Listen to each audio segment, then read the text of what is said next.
नमस्कार साथियों, आप लोग का स्वागत है डाइट ट्रेंड्स में और मैं हूं सौरभ। तो चलिए आज हम लोग देखेंगे परम्यूटेशन का क्वेश्चन नंबर 11 एक्सरसाइज 8B का। देखिए पिछले क्लास वीडियो में हम लोग ने परम्यूटेशन के फंडामेंटल्स को जाना, फंडामेंटल प्रिंसिपल ऑफ काउंटिंग को जाना, जिसमें दो टाइप्स आते हैं, मल्टीप्लीकेशन एंड एडिशन। तो इसी बेसिस पे ये टोटल चैप्टर मतलब ये डिपेंड है।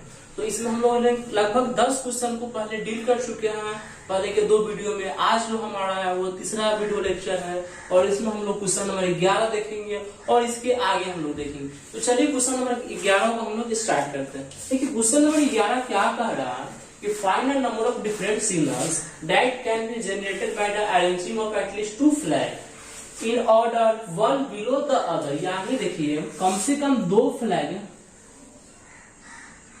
एक सिग्नल का निर्माण करना है जो कम से कम 2 फ्लैग का होगा। ठीक है, एक सिग्नल को देना है। जैसे हम लोग कभी रोड से जाते हैं आते हैं तो वहां पे 2-3 लाइटें जलती है। जैसे एक रेड कलर का होता है जिसका मतलब स्टॉप होता है, येलो कलर का होता है जिसका मतलब रेडी होना होता है, ग्रीन कलर का होता है जो मतलब जाने के लिए, गो के लिए वो होता है। ठीक है, उसी बेसिस पे ये आधारित क्वेश्चन है। इसमें बोला गया है कि हम लोग को एक नंबर खोजना है, अलग अलग सिग्नल बनाने के लिए एक नंबर को खोजना है जो कि कम से कम 2 फ्लैग का सिग्नल होना चाहिए। तो जो हमारा 2 फ्लैग का सिग्नल होगा इसमें 2 को कलर का यूज होगा और यहाँ पे दिया हुआ है कि 5 डिफरेंट फ्लैग, 5 को अलग अलग कलर का फ्लैग जो हमारे पास है उससे मिलाकर हम टोटल कितना बना सकते हैं। तो चलिए पहले 2 फ्लैग, एटलीस्ट 2 फ्लैग का यूज करके हम लोग एक सिग्नल बनाएंगे।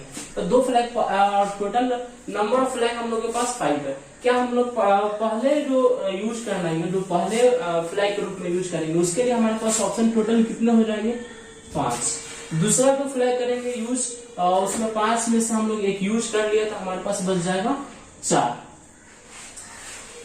2 फ्लैग्स के लिए कितना हो जाएगा, 5 × 4 = 20। अब चलिए 2 फ्लैग हम लोगों ने कंप्लीट कर लिया। अब हम लोग क्या करेंगे कि 3 फ्लैग का एक अलग सिग्नल बनाएंगे। ठीक है, 3 फ्लैग का एक अलग सिग्नल बनाएंगे। अब देखिए पहले के लिए 5 यूज करेंगे, दूसरे के लिए 4 यूज करेंगे, तीसरे के लिए हम लोग 3 यूज करेंगे। यानी 3 फ्लैग का एक अलग सिग्नल बनाए हैं जिसमें हम लोग उसका वेस्ट देखिए कितना हो जाएगा, 60 हो जाएगा। अब क्या करेंगे हम लोग 4 फ्लैग के लिए यूज करेंगे। 4 फ्लैग के लिए कितना होगा, तो पहले 4 फ्लैग के लिए देखिए पहले के लिए 5 ऑप्शन है, 5 फ्लैग है, दूसरे के लिए 4 है, तीसरे के लिए 3 है और चौथे के लिए 2 है। तो 4 फ्लैग के लिए हमारे पास टोटल नंबर ऑफ वेज कितना हो जाएगा, 120। अब देखिए 4 फ्लैग हमने बना लिया और हमारे पास टोटल फ्लैगों की संख्या 5 है। 5 फ्लैग का यूज करके जो हम लोग सिग्नल्स बनाएंगे वो कितना बनेगा, तो देखिए पहले के लिए 5, दूसरे के लिए 4, तीसरे के लिए 3 और चौथे के लिए 2 और 5वें के लिए हमारे पास कितना हो जाएगा, तो 5वें के लिए मात्र एक फ्लैग लास्ट में बचेगा जिसका हम लोग यूज करेंगे। तो देखिए 5 का परम्यूटेशन अगर हम लोग कर रहे हैं तो वो कितना होगा, 120 होगा। देन अब हमसे पूछ रहा है कि टोटल कितना हम लोग सिग्नल्स बनाए, तो क्या करेंगे, सिंपल सा हम लोग जोड़ देंगे, इसको क्या करेंगे, ऐड कर देंगे। ठीक है, पहला सेकंड 2 को फ्लैग का सिग्नल जो हम बनाया वो 20 तरफ से बना है, 3 गो का जो बना है वो 60 तरफ से बना है, 4 गो का बना है जो 120 तरीकों से बना है, 5 गो बना है जो 120 तरीकों से बना है। अब देन हम क्या करेंगे, इसको ऐड कर देंगे। ठीक है, तो टोटल कितना हो जाएगा, 320, 320। तो चलिए ये जो क्वेश्चन था ये इसका फाइनल आंसर जो आ गया हम लोग का कि 320। पहले फ्लैग के लिए हम लोग 20 तरीकों से 20 कलर का मिक्सिंग 20 तरीकों से हमने 2 फ्लैग का सिग्नल बनाया था, 60 तरीकों से हमने 3 फ्लैग का सिग्नल बनाया था, 120 तरीकों से हमने 4 फ्लैग और 5 फ्लैग के लिए भी हम लोग 120 तरीकों का यूज किए हैं। जो टोटल में लास्ट में हम लोग इसका एडिशन किए हैं तो हमारा 320 आया।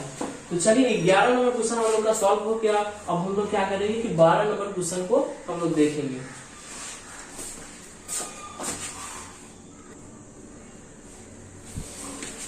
तो चलिए देखिए ये क्वेश्चन जो 12 नंबर हम लोग देखने जा रहे हैं वो क्वेश्चन है, how many 4 letters code be form using the first 10 letters ठीक है, the first 10 letters of English alphabet if no letter can be repeated. अब देखिए हम लोग 4 जो लेटर का यूज करके एक कोड बनाना है, ठीक है।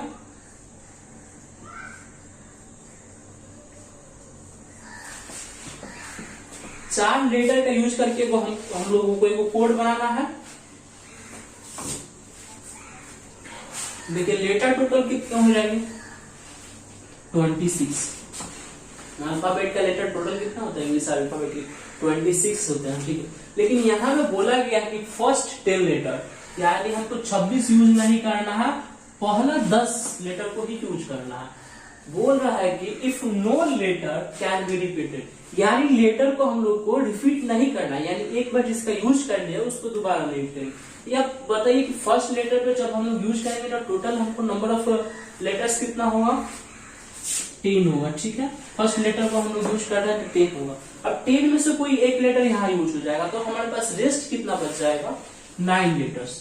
अब हो गया 9 लेटर्स। अब 9 लेटर्स में से एक यूज हो गया तो हमारे पास रेस्ट कितना बच गया 8 लेटर, ठीक है। 8 लेटर में से 1 लेटर को अगर यूज कर ले रहा है तो हमारे पास कितना बच जाएगा 7 लेटर। अब हम लोग क्या करेंगे, सिंपल सा इसको फंडामेंटल प्रिंसिपल ऑफ मल्टीप्लीकेशन का यूज करते हुए मल्टीप्लाई कर देंगे। देन मल्टीप्लाई करने के बाद जो हमारा आंसर आएगा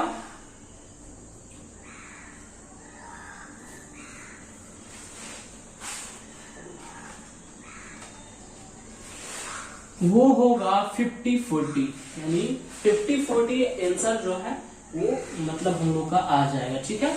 ये क्वेश्चन था सिंपल सा। अब हम लोग देखते हैं question number 30।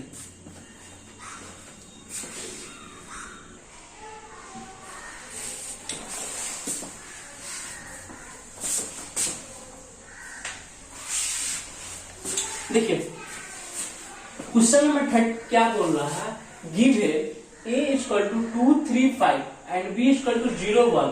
Find the number of different ordered pair in which the first entry is an element of A and the second entry is element of B.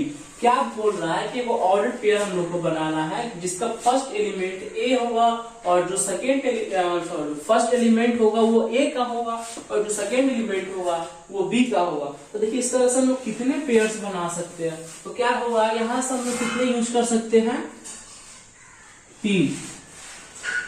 Group A से 3 का use कर सकते हैं और ग्रुप बी से 2 का, और दोनों को जब हम लोग मल्टीप्लाई कर देंगे तो हम लोग को टोटल पेयर आ जाएंगे। तो कितने पेयर हम लोग इससे बना सकते हैं, ठीक है। पहला पेयर मान के चलिए 1, फिर 2, फिर 1, फिर 2, फिर 1, फिर 2, ऐसे टोटल कितना हम लोग बना सकते हैं। ऐसे काउंट करने में टाइम लगेगा। देन हम लोग यहाँ से सिंपल सा फंडामेंटल प्रिंसिपल ऑफ मल्टीप्लिकेशन का यूज करके इसको हम लोग मल्टीप्लाई कर दिए और बस जो आया वो हमारा आंसर हो गया। तो चलिए इसी तरह से हम क्वेश्चन नंबर 14 देखेंगे।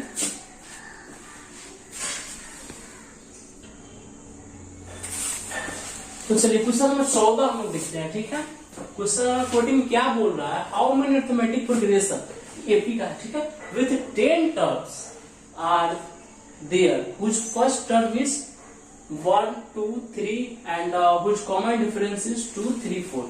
यानी बोल रहा है कि अरिथमेटिक प्रोग्रेशन में इसका फर्स्ट टर्म दिया हुआ है और कॉमन डिफरेंस दिया हुआ है, तो ये इसका मतलब कितने अरिथमेटिक प्रोग्रेशन बन सकते हैं ये हमको बताना है। तो देखिए फर्स्ट टर्म में कितने नंबर है, कितने एलिमेंट है, 1, 2, 3 एलिमेंट है, और कॉमन डिफरेंस में टोटल कितने एलिमेंट है वो काउंट कीजिए, 1, 2, 3 एलिमेंट है। फंडामेंटल प्रिंसिपल ऑफ मल्टीप्लिकेशन का यूज करके हम लोग मल्टीप्लाई करेंगे और हमारा जो आंसर आएगा 9 आएगा। इसमें करना कुछ नहीं है, जो टर्म दिया हुआ है उसको मल्टीप्लाई कर देना है कॉमन डिफरेंस से, ठीक है।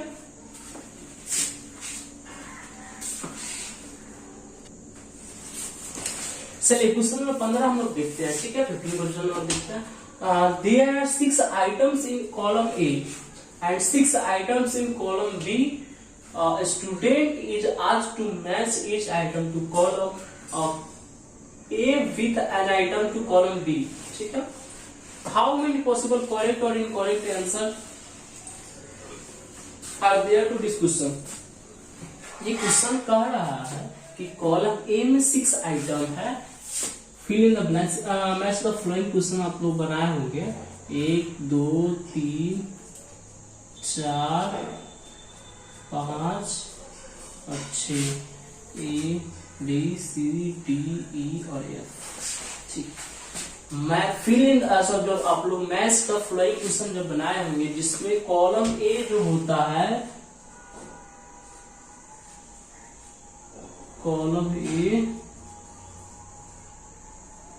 कॉलम बी, कॉलम ए में हम लोग के पास 6 ऑप्शन रहते हैं, कॉलम बी में 6 ऑप्शन रहते हैं। ये क्वेश्चन पूछ रहा है अगर हम लोग कॉलम ए और बी को मिलाते हैं, ए और बी को जिस तरह से मिलाते हैं तो हाउ मेनी पॉसिबल, कितने आंसर जो पॉसिबल है जो कि करेक्ट हो सकते हैं और इनकरेक्ट हो सकते हैं। इससे पूछा है कि कितने तरीकों से हम लोग इसको मैच कर सकते हैं। ठीक है, तो हम लोग क्या करेंगे, सिंपल सा 6 का परम्यूटेशन कर देंगे। यानी पहले जो ऑप्शन को मिलाना है, पहले ऑप्शन के लिए हमारे पास 6 ऑप्शन है, दूसरे ऑप्शन को जब हम मिलाने जाएंगे तो एक का यूज हो गया है, अब हमारे पास दूसरे ऑप्शन के लिए बस 5 ऑप्शन ही बच गए। तीसरे ऑप्शन के लिए क्या होगा कि तीसरे, अब पहला का आंसर मिल गया, दूसरा का आंसर मिल गया। ठीक है, अब तीसरा के लिए जो बचा है 4, उसी में से तो कोई एक आंसर होगा, तो क्या होगा, तो 4 ऑप्शन बचे हुए हैं, चारों में से कोई भी एक ला सकते हैं। और जब 4 नंबर क्वेश्चन देखा गया तो 3 का आंसर तो हमको मिल चुका है, अब 4 नंबर जब क्वेश्चन को मिलाना तो इन्हीं तीनों में से कोई एक मिलाएंगे, तो क्या हम लोग पास कितने ऑप्शन बच जाएंगे, 3 ऑप्शन बच जाएंगे। उसके बाद देखिए, अब 4 नंबर तो हमने मिला दिया, 5 नंबर के लिए अगर बात की जाए तो 5 नंबर में देखिए 4 का तब क्या आंसर मिल गया, 5 का क्या होगा, 5 में 2 ऑप्शन बचा, 2 ही में से कोई एक होगा। तो हमारे पास टोटल कितने तरीके हैं, 2 तरीके हैं इसको मिलाने के लिए 5 नंबर क्वेश्चन को, या तो ई से मिला देंगे या फिर एफ से मिला देंगे। अब जो 5 नंबर का आंसर मिल गया तो 6 नंबर के लिए कितने ऑप्शन बचेंगे, केवल एक। कितने पॉसिबिलिटीज हो सकता है कि पूरा क्वेश्चन सही हो, पूरा क्वेश्चन गलत हो। तो देखिए अभी हम लोग इसका परम्यूटेशन कर देंगे तो कितना होगा, 720। 2 की परम्यूटेशन आपको याद करना होगा, 2 का परम्यूटेशन कितना होगा, 2 होगा। ठीक है, 3 का परम्यूटेशन कितना होगा, 3 गुने 2 6। ये मतलब ये ऐसा बड़ा बड़ा जब क्वेश्चन आता है, जब आपको निकालना होगा 19 का परम्यूटेशन, 20 का परम्यूटेशन, तो उस टाइम के लिए ये सब बहुत काम आता है कि आदमी को ये याद रहता है, तो देन आपको फिर मल्टीप्लिकेशन करना पड़ेगा। जैसे 3 का परम्यूटेशन हो गया, 4 का कितना होगा, ये सब बेसिक है, इसको याद करके आप लोग रखिएगा। 4 का कितना होगा, 24 हो जाएगा। 5 का कितना होगा, 120 हो जाएगा। 6 का कितना होगा, 720 हो जाएगा। 7 का कितना होगा, 5040 हो जाएगा। ठीक है, ये मतलब 7 तक आप लोग याद ध्यान में रखिएगा, याद नहीं करना लेकिन ध्यान में कम से कम इसको रखिएगा। मे भी इससे और आगे है, और आप जितना ज्यादा याद कर लीजिएगा उतनी ही आपको प्रॉफिट हो। मैक्सिमम आपको 7 तक कम से कम याद रहना चाहिए, क्योंकि अगर कहीं भी पूछ रहा है, अगर 8 का 10 का अगर पूछेगा कि इसका परम्यूटेशन कितना होगा, तो क्या होगा, आप लाइएगा 10 9 8 और 7 का यहाँ से परम्यूटेशन कर दीजिएगा। आपको याद है 7 का वैल्यू कितना, 7 परम्यूटेशन का वैल्यू कितना होता है, 8 सिंपल से 3 को गुना करके उसे गुना कर दीजिएगा, आंसर आ जाएगा। अगर आपको यही चीज नहीं याद रहता तो आप लोग क्या करते, फिर 6 फिर 5 फिर 4 फिर 3 फिर 2 फिर 1 से गुना करते, और ये थोड़ा मतलब लिखने में टाइम भी जाता और उससे कोई प्रॉफिट भी नहीं होता। इसीलिए क्या करते हैं, यहाँ तक आप याद रहता, आपको याद रहेगा तो क्या कीजिएगा, परम्यूटेशन यहीं तक डालकर इसका ये क्या कीजिएगा, मल्टीप्लाई करके सिंपल सा यहाँ पे ऐड कर दीजिएगा, यहाँ पे लिख दीजिएगा। तो चलिए 15 नंबर क्वेश्चन हम लोग देख लिए, और आज का वीडियो का हो गया फिर हम लोग अगले वीडियो लेक्चर में मिलेंगे।